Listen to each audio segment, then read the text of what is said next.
And then also new to Grid Studio is the this option here.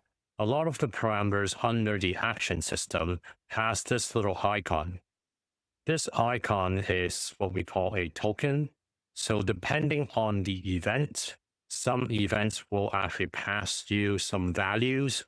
So instead of then deciding, hey, I want to just hard code it to be yellow, maybe the color value is coming from somewhere else. So you can then come here and here and then select that. And it's based on whatever that event is, for example.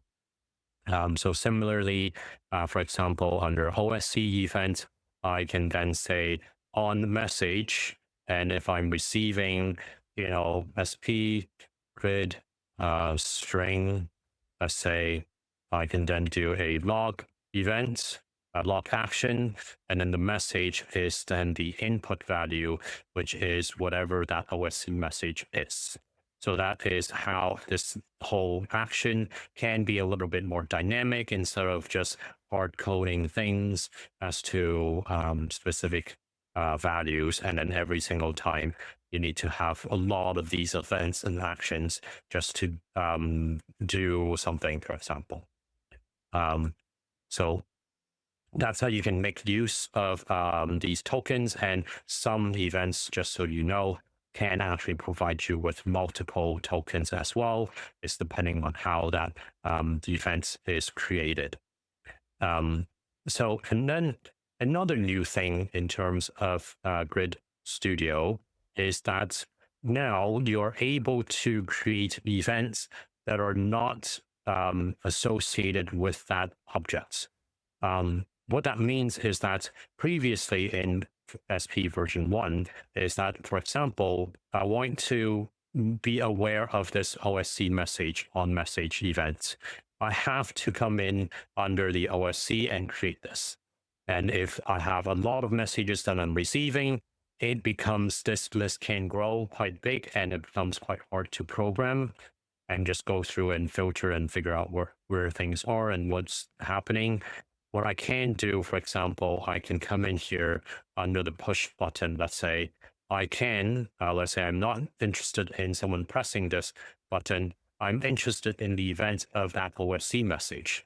So by default, when you create an event, we are just shortlisting the ones associated with that object itself, but you can always come in, click on the events folder, and that you have access to all of the events in the entire system.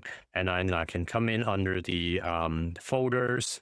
I think OSC is under example 1, select OSC, and then on message. Then now I have access to that OSC message event. And then, for example, I would then want to, for example, trigger this button to do something, or have the, I don't know, the text to be updated based on some OSC message. For example.